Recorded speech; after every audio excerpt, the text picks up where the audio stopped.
Hello everyone, this is Aniruddh Walia.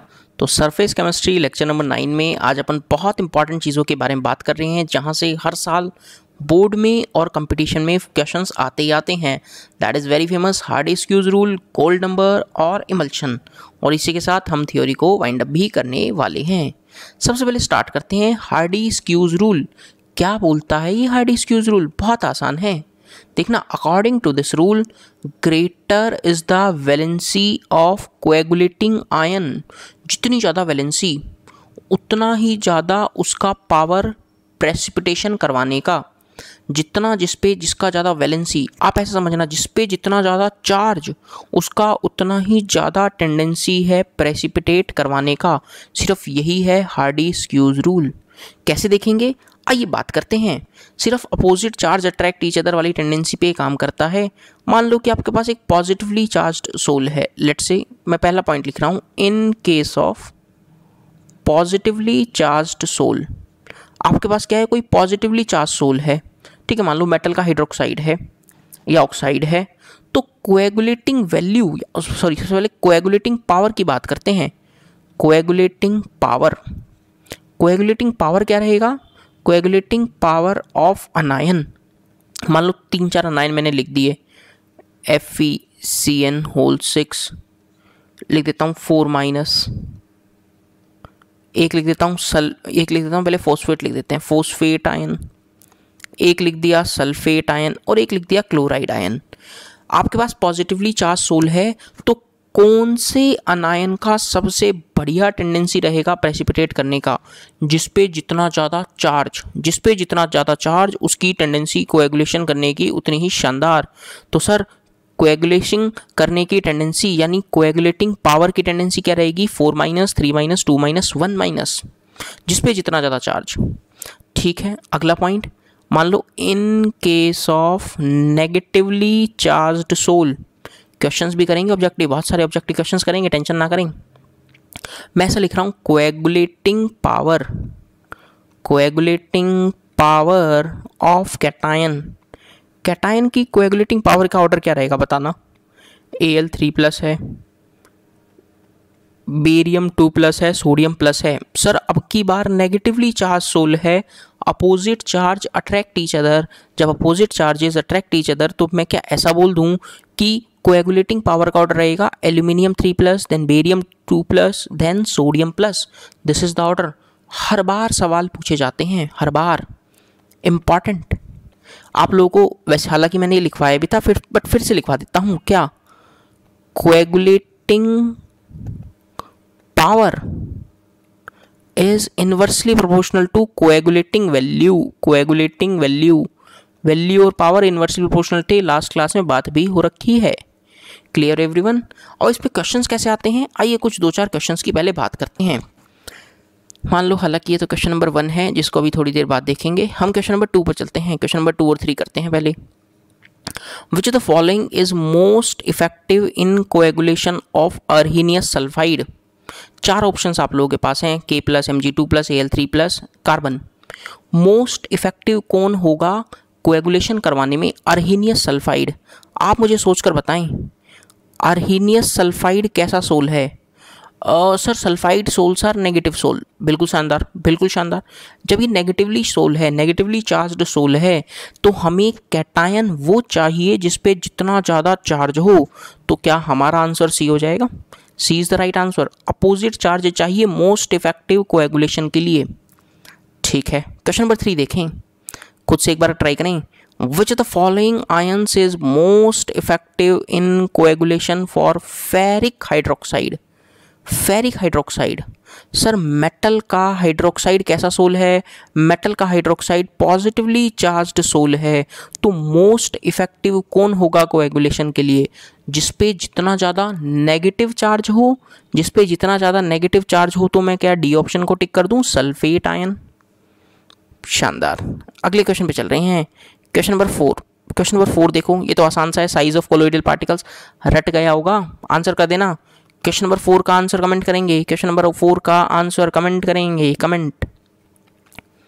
ठीक है, आगे चलते हैं, 1-2 क्वेश्चन और करेंगे। ये क्वेश्चन नंबर 5 और देख लेते हैं, क्योंकि आसान है, कर सकते हैं आप। which of the following anions will have minimum flocculation value for the ferric hydroxide? इसका आंसर भी 5 मिनट में दूंगा, अभी नहीं दूंगा, but firstly you have to comment. आप सोच के बताएं मुझे आंसर क्या होगा। Firstly you have to comment. Answer करेंगे क्वेश्चन नंबर 5 का, चलते वीडियो में आप आंसर करेंगे, मैं आपका आंसर चेक करने वाला हूं और इसका इन दोनों के आंसर्स आपको 2 ही मिनट में मिल जाएंगे। क्लियर है? आप मुझे ये आंसर जरूर बताएंगे। थोड़ा सा मैं कॉन्सेप्ट पे वापस आता हूँ, फिर थोड़े से और ऑब्जेक्टिव करेंगे।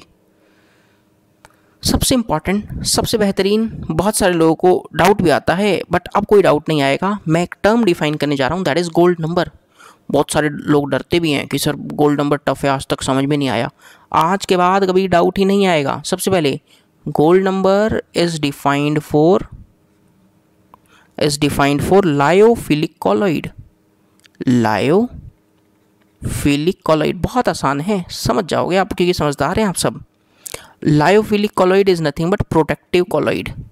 It is nothing but protective colloid. सबसे पहले डेफिनेशन लिख दूंगा, फिर मैं चीज़ें समझा दूंगा। गोल्ड नंबर क्या सोना चांदी? अरे नहीं, ऐसा कुछ नहीं है। सबसे पहले डेफिनेशन देखें। Gold number is number of milligrams of lyophilic colloid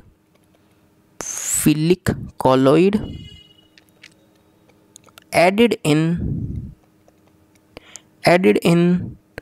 10 milliliter solution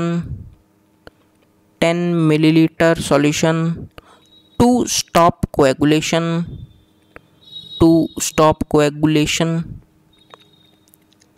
if 1 milliliter NaCl, वो भी 10% weight by weight is added। सही तो अजीब सा लग रहा है। अरे रुको तो सही, समझाने तो दो। गोल्ड नंबर किस तरह से डिफाइन किया गया है? It is defined as simply number of lyophilic colloid, number of milligrams of lyophilic colloid added in 10 milliliter solution to stop coagulation if 1 milliliter NaCl 10% weight by weight is added। देखो ऐसे ही सवाल बनता है, सवाल भी इसमें ऐसे ही बनता है। आप समझना क्या है। अब मैं आपको कॉन्सेप्ट समझाता हूँ, क्योंकि बोर्ड में अक्सर 1 नंबर में 2 नंबर पूछ लेते हैं। डिफाइन गोल्ड नंबर बहुत आसान है। मान लो कि आपके पास क्या था, एक गोल्ड सॉल्यूशन था। क्या बोला मैंने? देखना अभी यहाँ पर क्या है, लेट्स से 10 मिलीलीटर गोल्ड सोल है। 10 मिलीलीटर गोल्ड सोल है, ठीक है। गोल्ड सोल कैसा है? लायोफोबिक। ये क्या है? लायोफोबिक है, इंटरेक्ट नहीं करना चाह रहा। अब आप इसमें क्या कर रहे हैं, आप इसमें ऊपर से क्या डाल दे रहे हैं, 1 मिलीलीटर NaCl ऐड कर देते हैं, 10% weight by weight. 1 millilitre NaCl solution आपने ऐड कर दिया। अब खुद सोचें, लायोफोबिक कॉलॉइड इंटरेक्ट नहीं करना चाह रहे थे, कोएगुलेशन नहीं करना चाह रहे थे। अब आपने क्या कर दिया, बाहर से इलेक्ट्रोलाइट को ऐड कर दिया। जब आपने बाहर से इलेक्ट्रोलाइट को ऐड कर दिया तो कोएगुलेशन हो जाएगा। हाँ, आपने क्या किया, कोएगुलेशन करवा दिया। अब हम उस कोएगुलेशन को रोकना चाह रहे हैं तो हमें बाहर से लायोफिलिक कॉलॉइड डाल देंगे। ध्यान से समझना, फिर रिपीट करूंगा मैं अपनी बातों को। लायोफोबिक कॉलॉइड कोएगुलेशन नहीं करते। हमने क्या किया, बाहर से एक इलेक्ट्रोलाइट डाला। इलेक्ट्रोलाइट क्यों डाला? कोएगुलेशन करवाने के लिए। अब हम क्या चाह रहे हैं, उस कोएगुलेशन को रोकना चाह रहे हैं।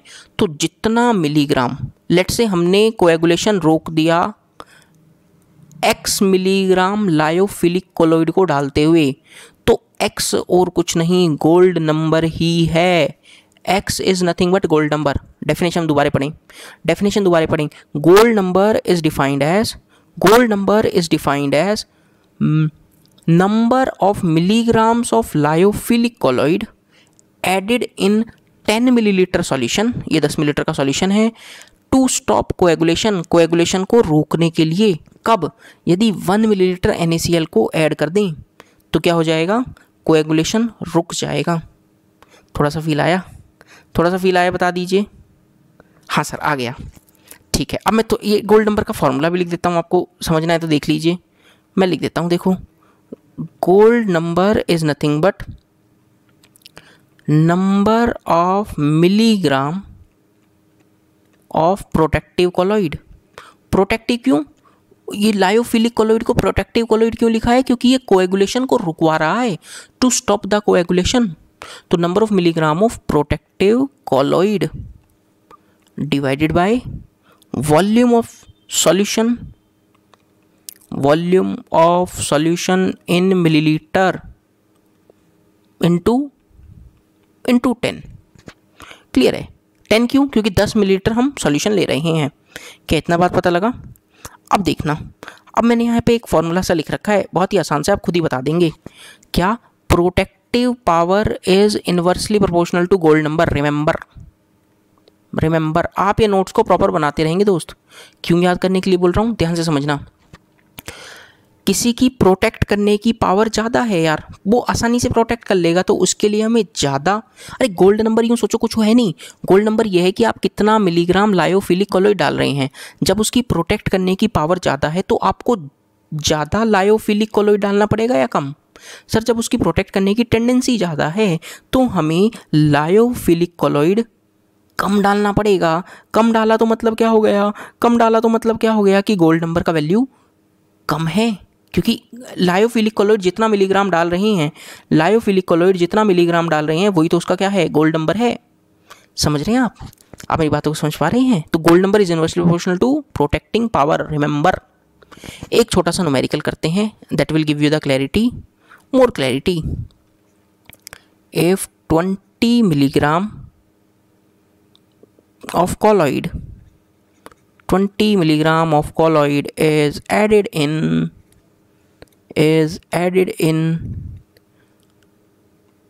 100, ले लेते हैं, in 100 milliliter colloidal solution, in 100 milliliter colloidal solution to stop coagulation, to stop coagulation। आपको क्या बताना है? फाइंड गोल्ड नंबर, सिर्फ इतनी सी बात है, फाइंड गोल्ड नंबर। एक दो छोटा छोटा सवाल बनता है बस ये।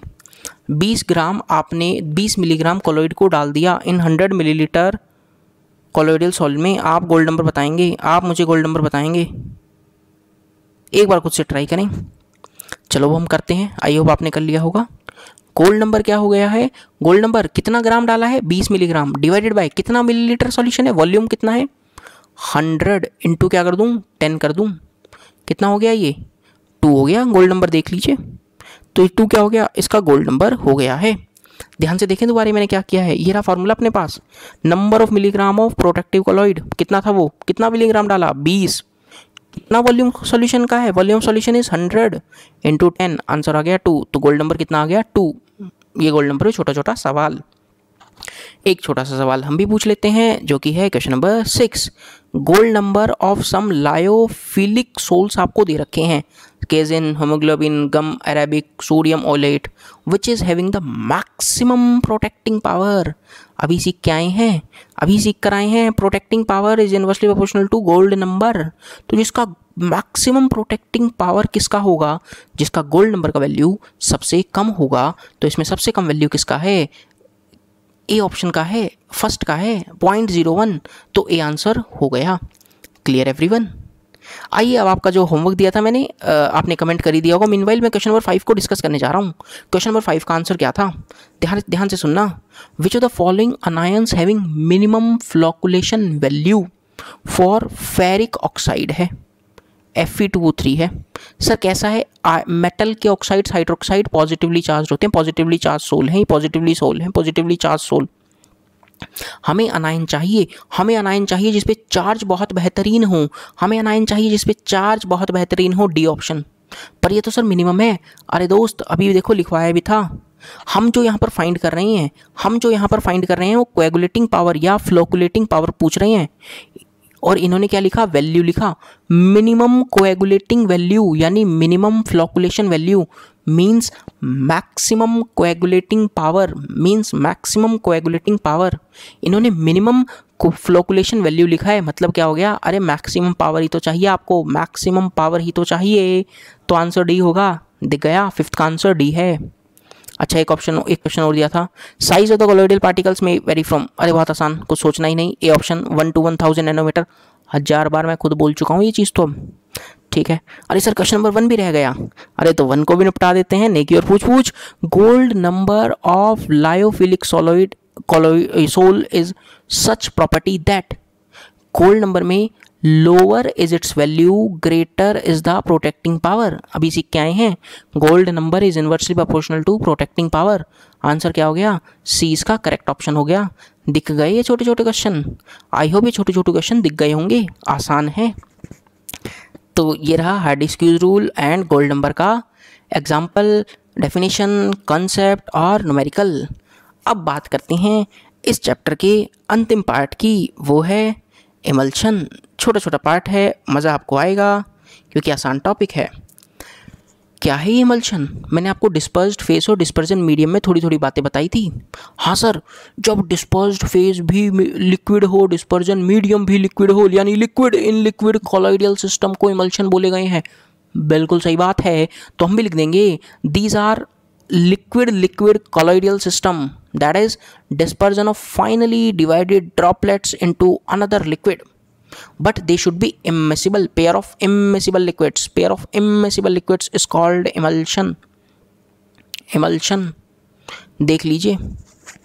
हाँ अब देखो दो टाइप के हैं, mainly it is of two types. थोड़ा सा थ्योरी और लिखेंगे, it is of two types. Very first देखो, नाम से ही आपको पता लग जाएगा, कुछ ज़्यादा मुश्किल है नहीं। मैं पहला लिख रहा हूँ oil in water type. Oil in water type ऐसा भी लिखा रहता है, O/W, ऑयल इन वाटर। देखो नाम से पहचानो, ऑयल इन वाटर, यानी ऐसा नहीं लग रहा कि आपने पानी के अंदर ऑयल को डाला है। पानी के अंदर क्या डाला है? ऑयल। Oil in water. हाँ, तो आप मुझे सोचकर बताएं कि डिस्पर्जन मीडियम, डिस्पर्ज्ड फेस क्या होगा? डिस्पर्ज्ड फेस जो कम है, कौन? ऑयल। तो डिस्पर्जन मीडियम कौन? वाटर। मीडियम क्या है भैया? किस में डाला है? पानी में डाला है, तो डिस्पर्जन मीडियम पानी। तो देखो ये ऑयल इन वाटर, ये देखो पूरा का पूरा क्या नज़र आ रहा है? वाटर वाटर नज़र आ रहा है, और इसमें छोटे छोटे ये ड्रॉपलेट्स जो हैं ये ऑयल के हैं। ठीक है, इसका सेकेंड टाइप है water in oil type. Water in oil type, इसको ऐसे लिखा रहता है W/O। यहाँ पर क्या बातें रखेंगे? डिस्पर्स्ड फेस क्या है? डिस्पर्स्ड फेस और वाटर इन ऑयल। अब की बार क्या किया है आपने? ऑयल के अंदर क्या डाल दिया है? पानी को डाल दिया है। तो यानी डिस्पर्स्ड फेस तो क्या हो गया? वाटर हो गया जो कम है, और डिस्पर्जन मीडियम क्या हो गया है? डिस्पर्जन मीडियम जो ज़्यादा है, दैट इज ऑयल। तो लिख देते हैं dispersed phase is water and dispersion medium is oil. दिख गया है ये वाला बात। इमल्शन क्या है? बात याद रखेंगे, liquid in liquid colloidal system is nothing but emulsion. Pair of immiscible liquid is called emulsion. दो टाइप का, oil in water and water in oil. Clear everyone? छोटी छोटी बातें और देख लीजिए। डिमल्सिफिकेशन। डिमल्सिफिकेशन क्या है? आसान है, the separation of emulsion into constituents liquid. आपने दो लिक्विड मिला दिए, लिक्विड 1 लिक्विड 2। अब आप इन दोनों को सेपरेट करना चाह रहे हैं कि लिक्विड 1 अलग हो जाए और लिक्विड 2 अलग हो जाए। तो this is nothing but demulsification. The separation of emulsion into its constituent liquid is called demulsification. इसको सेपरेट करने के लिए कुछ टेक्निक्स का यूज़ करते हैं। Various techniques employed for this, for these are freezing, boiling, centrifugation, electrostatic precipitation और chemical methods which destroys the emulsifying agents। क्या हमें इनको सीखना है? नहीं, आपको तो सिर्फ नाम याद रखना है कि डीमल्सिफिकेशन कैसे कैसे कर सकते हैं। तो फ्रीजिंग करके, हीटिंग करके, सेंट्रीफ्यूगल एक्शन, ये बचपन में पढ़ा होगा 9th-10th में कि separation of cream of milk done by centrifugation. अरे वो आप अपनी मम्मी लोग, अपनी दादी लोग नहीं निकालती थी, वो मक्खन निकालती थी, याद होगा आपको? हाँ, तो बस वही है, डिमल्सिफिकेशन है। हाँ सर, वो मक्खन साइड में जाता था, थोड़ा थोड़ा ये जो वाइट कलर का सा लिक्विड है, यानी जो दूध सा है, छाछ बना लेते थे बाद में, याद हो? अरे देसी बंदे यार, छाछ बन जाती थी, याद नहीं? वही तो क्या है? डिमल्सिफिकेशन टेक्निक है। It is nothing but demulsification technique. Clear everyone? और दोस्तों इसी के साथ सरफेस केमिस्ट्री का दी एंड होता है। It comes to the the end, और हमने सारा थ्योरी यहाँ पर कर लिया है। तो लेक्चर नंबर 10 में क्या करवाओगे? लेक्चर नंबर 10 में आप लोगों के लिए हैं कुछ प्रैक्टिस क्वेश्चंस, कुछ ऑब्जेक्टिव क्वेश्चंस जो अपन धमाकेदार तरीके से करेंगे। तो अगले लेक्चर में आइए, लेक्चर नंबर 10 में हम ऑब्जेक्टिव क्वेश्चंस की प्रैक्टिस करते हैं। और आज के लेक्चर में हम लोगों ने सारा थ्योरी को कंप्लीट कर लिया है। नोट्स प्रॉपर बना लेना, बहुत डिटेल में चीज़ों को पढ़ाया है, इससे बाहर कुछ पढ़ने की जरूरत है नहीं। आप कोई भी बुक से कोई भी सवाल अब आप लगा सकते हैं। Clear everyone? Till then stay safe, bye bye, take care. मिलते हैं अपन अगली वीडियो में। चैनल को सब्सक्राइब करना ना भूलना। This is your all time favourite Aniruddh Walia. Bye bye everyone.